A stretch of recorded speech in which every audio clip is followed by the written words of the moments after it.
my goodness, we're right into draft already. I need a moment, If okay? you are a fan of League of Legends in any capacity, you are eating good right now. Woo. After that introduction, thank you so much to the team behind it. Of course, we're jumping right into picks advance, however. Rumble is still up here. Hold on. And two big things immediately. This is the thing that happened in spring as well. Ashe, T1, not allowed to have it. Both Guma and Keria use it amazingly well. But also, Rakan, missing Wheel, not be allowed to play. And what about Ruler Kalista, too? That has been permabanned versus him. Kalista can get through. Something is getting through. Rumble is getting through. The Orianna. And this is what happens when you prioritize taking away signature picks or comfort picks of players. Meta powerhouses make it through. Feels like it could be an easy Rumble first pick, but does 369 have something up his sleeve for that? Instead, the Orianna, the other pick worth talking about, and you have to assume JDG take the Rumble here. Yeah, I feel like you have to take it away just because of how good Zeus has been on it, how dominant of a pick it's been, and an answer has not been found. And I really like the Kalista ban because it would not surprise me if T1 would have just B1 that. One, to deny it from Ruler, but also because it is a flex pick for T1. Both Guma and Keria can use that. Rumble will be picked up here and will not be given over to Zeus. Really strong start there for JDG. Yeah, I think the thing that most people are looking forward to in this draft is what will the bottom lane reveal be? Because Guma on stage, after their victory over LNG, said we have plenty more in hiding for the counter picks for that bottom lane. We do get a counter pick here, the Akali into Orianna. We've seen it a bunch already. Will go down early on in CS, give up that push, but will be great for lanes later on, looking for assassination in the side lane. And they slam the Aatrox into the Rumble. We did not see that go well yesterday. Yeah, from everything I've heard talking to pro top laners, this matchup is miserable. Oner was talking about it yesterday on X. This is an unplayable in the early state. The Shy had 2 CS, was forced to back, came back and won this lane matchup anyway as Rumble. Let's see if it was a Shy diff or a Rumble diff. And I would have actually loved the Wukong there. Wukong works extremely well together with the Rumble to set up, and it's also a preemptive pick into T1 if they do still gravitate towards a double AD carry bot lane. Now there is an opportunity for JDG to ban away some of the picks that would enable that, and I do think if you have Wukong, Akali, they might be too worried that your mid lane jungle 2v2 is a little bit too weak in the early game. I love this though for T1 grabbing the Rel flex super early on because it can go down bottom side as well for support or go jungle. And now we're going to see they're still drawing so many support bans. This is what everybody thought it was going to come down to in this series. It's saving those bottom lanes till the very end here. Senna already off the table. They sewed the Senna plus Tom Kench plus the Neela as well. Let's see about the continued bans here though. It looks like they're still going for these engaged champs because you know JDG want to build a 5-on-5 team fight. You do, but of course we have to see how JDG are going to approach this bot lane arms race, what they're going to bring to the table to try to shut down some of these options for T1. T1 dominant on the red side, one of the only teams to do so. JDG have the luxury of that last pick, counter pick for bottom lane. How will they use it? The number one question on Renata's still up, Milio's still up. The Varus was very good for Gumayusi. And what I'm wondering about is whether we are going to see the Xayah, because I think particularly into Rumble, Xayah has really dropped in stock. Becomes very hard to play out the late game fights when you have to use your Feather Storm immediately. But for JDG, that doesn't apply. Ruler is an absolute insane Xayah, courtesy of his world skin as well. So no surprise if it is locked in here. And it would also mean that T1 might be going towards a hyper carry themselves. Have to see how T1 want to round at this, how they want to respond, what they want to blind pick into this bot lane support matchup, because I love what I'm seeing from JDG. So much backline threat with the Rumble ult, the Akali, the Vi going in together, having AD carry who can peel for themselves. We were talking about the Jhin so much early in the morning, and he actually slams it. Guma loves the Jhin. So many people who are not AD carry players, though, do not like this Jhin. I will say, calm down a little bit here. There is no tank on the enemy team, and that is the biggest inhibitor to the Jhin. So as much as everybody loves memeing on Jhin picks, there is no armor stacking tank here, and that's the biggest problem that he has to deal with. There's a lot of history, obviously, with Jhin and T1. None of it good, and it is also a really big pivot away. I think the laning strength is the only similarity, but outside of that, not really going to be the case. The Alistar actually coming back here does mean that Missing will be able to provide engage, and I really like this. I feel like you're kind of need to have some extra form of CC here besides the Vi to really get the most out of your Rumble in particular. Yeah, for sure. They always want to have that structure to their team fights because JG is this team. They do not snowball games super effectively. They just crush you later in the team fights. Let's see if they can actually do it this time around. Of course, this is the first Jhin of Worlds 2023 picked up here. Guma slamming it down in the semifinals. And there's so much CC with this bottom lane as well. So much pick potential with a Bard plus Jhin. You can try and get that early lead in lane against an Alistar, and then get Keria out of lane so you can go gank for the other lanes. And we saw yesterday how effective a roaming Bard can be, how disruptive it can be to the game plan. A lot of the champions on the opposite side who might want to roam, who might want to look for these plays, you are up against missing on Alistar, this massive playmaker. So need to see if T1 can continue the trend of snowballing their leads in the early game. And Keria has already proven himself on the Bard at Worlds here. He had a really beautiful Q flash redirection play on it. He's been very good at denying the Rift Trail charges as well on the tower, so expecting big things. It also means the top lane matchup is much more important. With Jhin comps, you can't really afford to lose damage elsewhere, and we have not seen this matchup work out very well for the Aatrox, so a lot of pressure here on Zeus, who has been doing a really good job so far, but Rumble, that's going to be tough to survive in the early game. So one thing I was talking about yesterday on the analyst desk with the Aatrox into the Rumble pick was that we did not get the Comet Aatrox, it was Conqueror Aatrox. And if you go Comet Aatrox, it's much more of a poke playstyle. But I also was DMing Odo and talking about it because he was really heavy on the Rumble side, and he was of the opinion that Rumble still can just W most of the Q poke, even with the Comet build here, and still come out ahead. And then you're sacrificing, of course, you don't have Conqueror for later for the Aatrox for your team fights. We'll see how much that does cost him, but Zeus here at least is going for the Comet tech to try and do that more pokey play style. We'll see how it works out for them. Of course, in the meantime, connect your League of Legends account with Prime Gaming to grab the exclusive Braum W emote. That's how I felt about the Aatrox in the Rumble matchup yesterday, a lot of Braum W. So, see if it works out better this time around for Zeus, how the poke adjusts this match, if it can shift these early expectations. And Jhin, I think, is going to remain the #1 question throughout this entire game. How effective can it be? Ruler obviously opting for the cleanse makes sense against so much CC, but what can they do in the early laning phase specifically? And those early lane phase, what we expect them to be is to be a lot of push mid for Faker against this Akali. Knight Akali, early levels, you're not going to have too many options there. So the Orianna generally going to get some push. JDG with 369 on top side, the Rumble should still get plenty of push versus the Aatrox regardless of the Comet. So I want to see what they do with this because T1, you can see Oner is already taking away Raptors into red camp, started on the top side, doing a bit of split for the jungle, and that is going to be 2 camps stolen already. And Bard level 1 still looking incredibly oppressive. With your passive, you essentially have 2 spells early on, whereas Missing essentially has none as a level 1 Alistar. So no surprise to see T1 take control of the bottom lane for now. See what it looks like once level 2 comes around for now. Keria and Guma doing their best to zone JDG's bot lane off of XP and gold. Also, do take note, we already have Oner possibly looking for an opportunity to punish 369. He did walk into the jungle, didn't actually see, I think, where Oner started. We'll obviously find that out soon, as soon as Kanavi figures it out, but the timing window might just be there. It's perfect for the setup. 369, now they know! Total control of the lane, but just now sees Oner. Oner mounting up. On the way in, looking to lock him up and take him out. 369 still standing for now. Will he burn the flasher or just accept his fate? Trying instead to turn and burn onto Zeus, get a little bit more health damage. Just accepts his fate. First blood for the side of T1. Knight and Kanavi not able to find the counterpunch in mid lane. Level 1s are so big, and the delayed invade there, taking away the Raptors into red. Easy level 3 topside counter gank.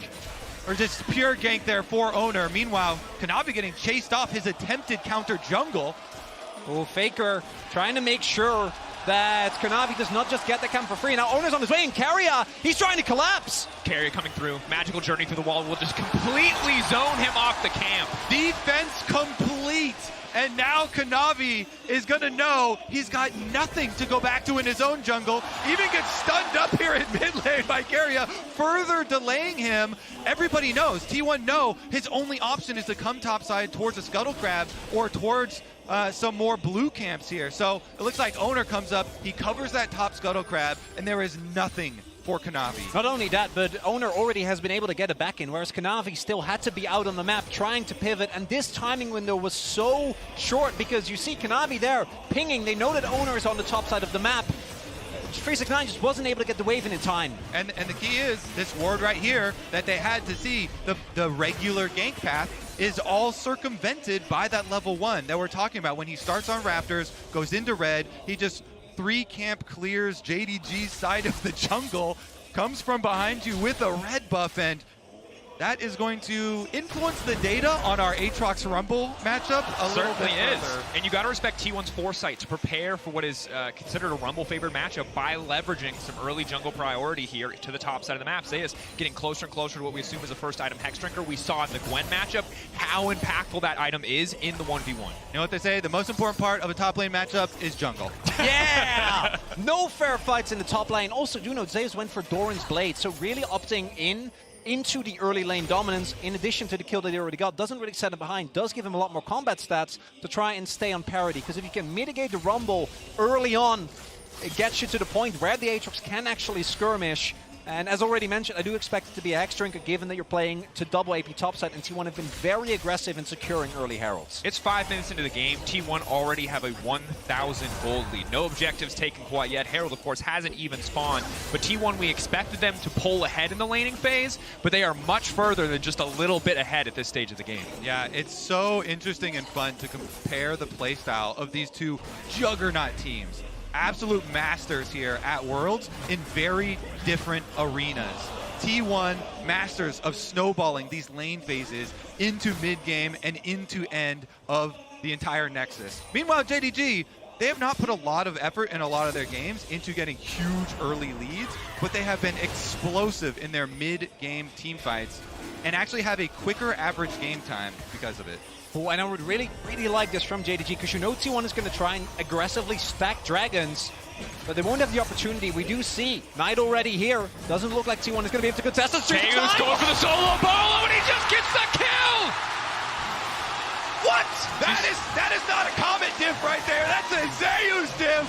God of lightning, God of the top lane.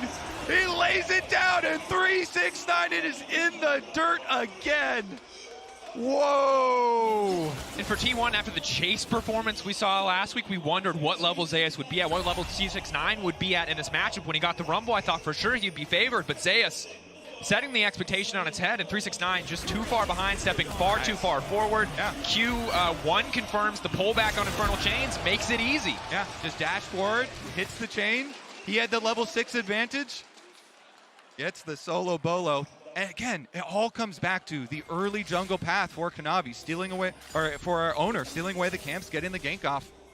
Because if 369 is 6, you can't go for that play, right? He will be able to easily survive as... Ruler ignited 2 fights, one in the bottom lane, one in the mid lane. Faker burning the shockwave just to get away from Knight. Now the curtain call coming out. Ruler gonna sidestep 1, slowed by the 2nd, looking for 1 more, but missing there just in time to deny the kill. Guma 4 shot now pushing in. Jin notoriously bad at pushing these towers. Probably not going to be able to grab a plate there, but Ruler's so low. Maybe they can get it done. Is Oner still controlling? Total control on the top side from T1. Mid lane matchup getting a bit closer. Guma playing very aggressive with the power of the journey. See there as well, the confidence from Ruler, knowing that Missing was there, not using his flash, only invested its cleanse, but T1 still going to be happy there towards the bot side of the map.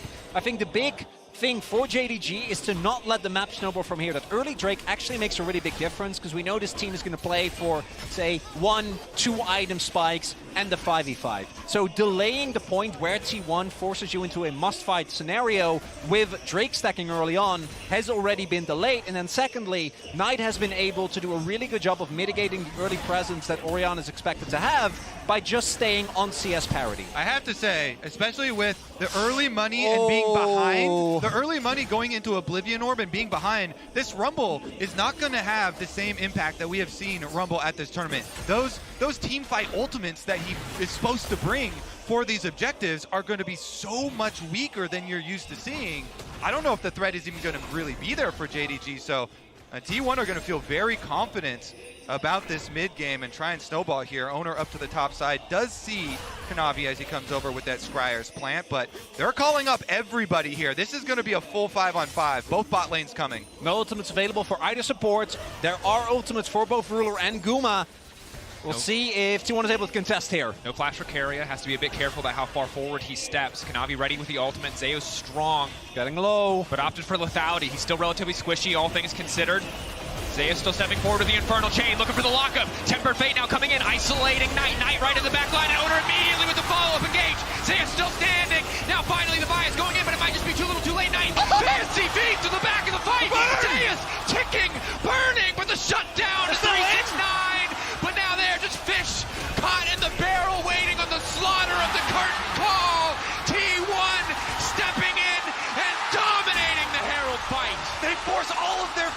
flashes over the back of the pit and then still chase down 2 of the kills.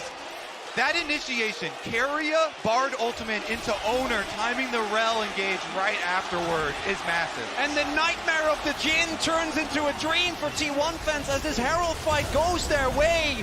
It is the setup here initially looks a bit clunky, but Oner gets the combo, immediately forces out the ult from Ruler, and this is where, if 369 isn't so far behind, maybe it's enough to turn the fight, but instead, everyone is already low, the equalizer isn't enough, and JDG are fish in a barrel. And you just saw there, Rumble flashed and still died. Gumayusi killed him. Missing flashes, Missing still gonna die. He gets killed by the Jhin again. Keria, Bard tunnels them over, Knight dies as well. Let's see about the next fight, because now there are going to be 0 flashes on the side of JDG. Faker, Kanavi still have theirs. Zeus, no boots yet, no magic mantle. Working steadily towards what we assume will be a Duskblade here as he backs away. Maybe suspects the play from Kanavi. Charge forward, lock up, ulti used in the previous fight. 369 still burning him down. Zeus running for the hills, the rumble, and the buy. Get it done on the top side. A bit of hope for JDG. That's huge. That's very, very big for getting him back on trap. They need to get 369 and turret plate up there as well. Rift Trail dropped in the mid lane. Looks like Knight was actually the one who got to pick it up. Nice, so he's going to be able to get the full gold on it. Didn't have to split it with Kanavi there. Isolates it a little bit more, but next dragon coming up pretty soon as well. Only 10 seconds left on that clock. And Keria is already trying to get a little bit deeper vision for the setup. Really big moment here. These are the types of plays that JDG need to make if they want to make sure that this goalie doesn't grow further, right? Shutting down Zeus, not allowing him to just play the isolated 1v1, because we've seen in the series against LNG where that can lead. Kanavi being very patient there. Zeus walks up and wards, gets taken out even without the ult being available for the Vi. And reminder that when we talk about JDG, we talk about scaling graciously, being willing to lose something here or there, so when they hit 2 items, they can find the perfect angle for a fight, something they are so incredibly good at doing. That said, T1 taking control for so much of this early game, almost 2K in their favor. They're not willing to give up this Drake for free. Oner into the pit, and he will steal it right out of Kanavi's hands. Curtain call over the wall. There is nowhere for that Vi to go. Guma now on a killing spree, Missing running for his life, locked up into the wall. Equalizer used just to keep the support alive. T1 make it look effortless there. They just come in, yoink, thank you so much for the dragon. Oner steals it away, and they also get the... Never mind, he gets a freebie back. Staying a bit too long, stun now coming through. 369, careful not to overheat too quickly. Continuing to walk forward, making sure now he has the flame spitter to try to bring it back. Shockwave there, Keria not quite able to connect. Maybe they have the damage. Faker's gonna be in trouble, Missing now, pushing him back, trying to sacrifice. 369 burns down to the ignite of Keria. Missing killed as well, and every play that looks like it favors JDG just turns in the favor of T1. And it looked there like Oner had overstepped, but the rest of the team is there to backing up. Faker can't keep him alive, but can stall for reinforcements to arrive. And the key factor here, through it all, through all of this exciting fight, is that all these kills keep going to Faker and Gumayusi, and they still have their flashes available. The T1 carries are in a huge position to carry. So 140-something HP it looked like there on the Dragon, on a Kanavi's early attempt. Oner just yoinks it, thank you very much. Then they come in. They did invest Zeus' teleport there to get down, and you see towards the end of it, you had Knight teleport up top side on the Akali to go pick up that minion wave by the top turret, which is probably what Oner was thinking when he was like, okay, fine, I guess it's okay for me to go in here. In the end, on the chase down, they still end up getting the better of it here, because with the Ignite on 369, they still get that kill, and they get the kill on the Missing. So even though Oner walks into the jungle and he goes down, it's a 2-for-1 for T1. I mean, I don't know how I feel about Jhin in general, but 303 Jhin with Swifties and a Stormrazor, I feel pretty damn good about, Kobe. And it's about when you pick it. You know, like we said in Champ Select, there's no pure big tank on the enemy team. Temper Fate there. A bunch of armor. Should be an easy follow-up. Now Keria taking his time, waiting for the wall to try to line it up. He doesn't even need to! Zeus' damage is disgusting. And crucial there, look at the timing on 369 flash. Just a couple of seconds later and he would have been able to flash that, would have been fine, but T1 is targeting this top side so insanely heavy, and it all comes from Keria's Bard. And he's not done! Clean sidestep, nice backstep as well, Shattering Strike. Not gonna connect. Ruler able to hold on to his life, good footwork, Missing there to cover and clear the way, but T1 sharks in the water, waiting for a single sign of blood from JDG. So fun to watch them play because after they get the kill on top side, they immediately shift everybody up towards this mid lane. Zeus is able to get the tower by himself as they push them back. And so first tower bonus, look at that, 14.5 minutes. We've already got objective bounties popping up on the side of JDG because of the gold lead that T1 have accrued. That is insane. And MasterCard Lane Economy Snapshot is going to remind us just how crazy it is. That's dominance. If you didn't know what dominance looks like in the graph, that's it. Yeah, what's that, 25 then, huh? I don't know. What's that called? It's kind of like a reverse middle finger is kind of what's going on here in this early game. And that said, T1, they're a team that's loved around the world, right? They're heavy favorites in the vote, but coming into this tournament, JDG felt like clear winners. Felt like probably an easy golden road given the meta, but T1, you know, a chance for redemption for a roster that's come close so many times, and they're making good on all that faith from all the fans here in Busan showing up in Game 1. Kind of player from JDG. They know they can't contest because of the item discrepancy. To try and get maybe a kill towards the bot side of the map, maybe pick up a bounty. I think they should be able to shove in the turret here, but it is going to be the Herald going over this time around to T1, and this dragon stacking is going to become a really big part. I think the first Drake that JDG got is still something they're going to be super happy about because it denies a really early Ocean Soul, because we haven't really talked about it yet, right? But T1 in particular, if they can reach a point where players like Zeus, even with this lethality build, can just sustain for everything, it becomes really hard for JDG because their Rumble is so far behind to actually have the damage output until you get to way later in the game to take down T1. One thing that's so cool about the T1 bottom lane here and then continuing to innovate on the world's meta is that with Jhin and Bard, you have so many pick tools for the mid stages of the game. When you get towers down so early like this, it frees up a lot of space to go in.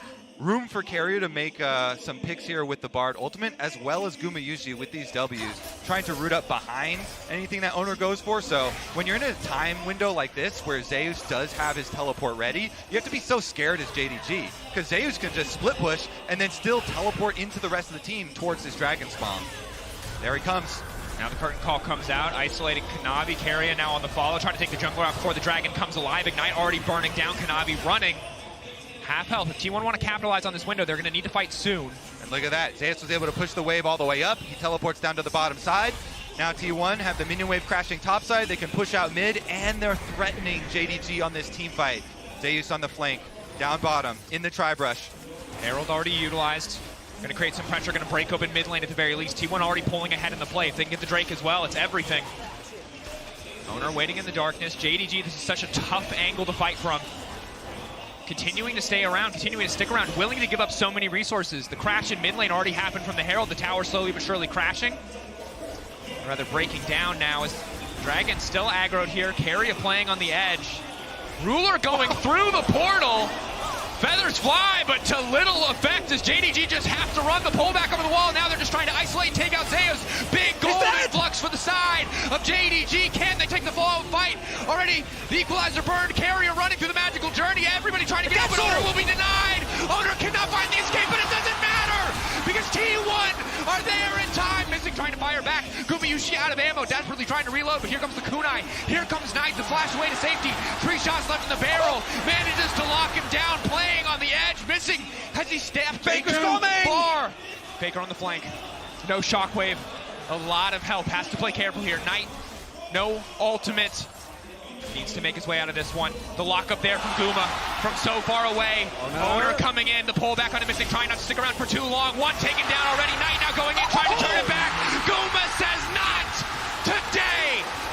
Guma puts it right between his eyes as Knight goes for the kill. But Faker did so much work in this. He's able to get back to the tri-brush. His shockwave buys him the space, and then he chases down the extra kill. And for a moment, it looks like what I can only imagine must have been a mistake with Ruler taking the gate there. JDG is almost able to take it around by immediately collapsing onto Zeus. Even with him investing his flash, he ends up going down, and that's a lot of gold for T1, gone right from the get-go. And that is the Akali ultimate, it is the Vi ultimate, and it's a bunch of tower dive damage. So then when Faker is able to teleport down and reposition here by the tri-brush as well, his shockwave splits them, and then look, he just runs down Ruler while Knight and Missing are trying to chase Gumayusi. But Gumayusi, critical flash right there. He dodges the E from Knight. That is lethal. He's able to avoid this, and then Faker's able to chase them down. The W coming through from the Jhin as well to root up Knight. And that's all she wrote. Oner poking around. He knows all he has to worry about is the Akali damage. They kill off the Alistar first. Even with that E landing, Guma takes him down. Fourth shot in the dancing grenade to finish the job. Close fight. At the end of the day, we saw in the picture-in-picture as well, Ocean Drake does get picked up. Exactly, and what is that going to do for the game plan for this team? We saw before the Dragon even went down, the mid tower's down. All the goals that T1 wanted with this composition have been accomplished. They're opening up the map. They've taken away the Dragon stacking possibilities from JDG, and they have the gold lead to snowball with. So now without these outer towers in mid and top here, T1 are going to continue to look for picks. Oner pushed back, contesting a bit of vision here as Guma tries to get mid priority. You can see Faker opting for a defensive build in the Akali. Knows that if he wants to go onto that side lane, he needs something like a Banshees to make sure he does not get picked off. Diligence in the itemization of T1. Locket as well coming out for Keria, just to make sure that it's that much harder to burst through Gumayusi. And with JDG so far behind in so many positions, they might just not have enough damage to finish off these priority targets. Keria going in. Lineup not quite there, but the captive audience now coming through. Missing, trying to back up. Shockwave pulling back just to kill the Alistar, but they get the tier 2 as well. The range on this composition, baby. Look at those picks for T1. The cow is down, and they're going to get a free bottom tower. Look at the minimap. Zeus, free to split push to his heart's content. The last outer tower. The defense is here for JDG, crumbling. Keria, perfect predict on the Shuriken flip means the lockup is there on a Knight. He goes into the Shroud. Kanavi ready to give his life to protect his mid laner. They're now going into the back line straight onto Guma. Locked up with the Temper Flame, doesn't quite connect to the Jhin. Burns to the ground. JDG trying to hold on to hope, but here is Zeus. Here's the top laner right as they need him to crash down the pull back on the Infernal Chains. Missing goes in, but he cannot find the edge. Ruler still stands, but he doesn't have the angle to attack. He doesn't have the angle into the fight. The Shroud will take Knight out to safety, and T1 stands strong despite the kill on the Guma. As long as T1 doesn't get anything, though, you'll take that as JDG. That is a big shutdown going over. Guma actually going down there means that at the very least some gold will go into the pockets, but you gotta imagine as soon as the Baron is going to get started by T1, their take isn't amazing, but that has to be the next objective. Keria there, knows Knight's gonna go for the E on his tumble backwards, stuns him up, hits him, but here's a look at the encounter. It is so beautiful. Kanavi locking Guma up, and then they get the root from Ruler. He doesn't even get to move, and Gumayusi is dead. Yeah, if Guma gets caught in the Bard ult there, then he actually survives, right? It is the fact that he just barely, I think, got knocked out of it there at the end. And as a result, ends up going down. T1 tries to get more extra kills, but won't find it. But this is the real test for JDG. Even with the deficit, can they maybe find a big wombo combo on top of a Rumble ultimate when T1 goes for Nash? And a test for T1 to make sure that they can take this Baron cleanly or continue to push their advantage forward. So many teams, this is where it all gets thrown away around this massive objective. JDG, though, continuing to just fish for picks on the side lane. Not eager to force the 5v5.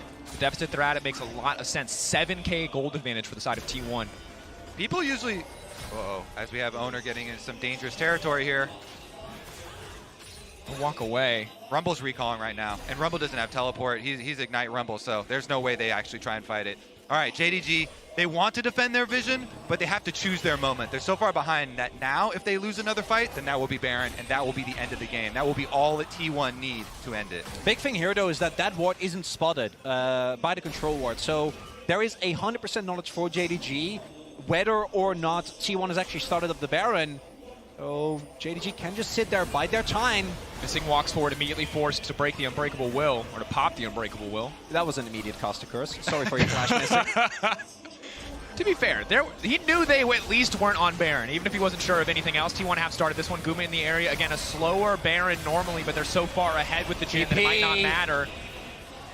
TP from the Akali. Knight in the area now. T1 maybe just going to fish for the pick here. Already got one advantage.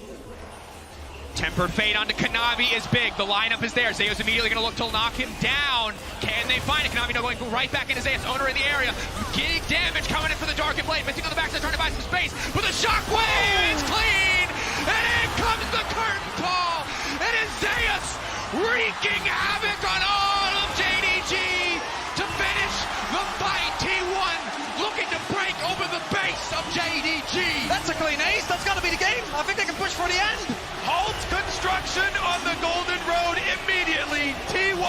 something to say about it.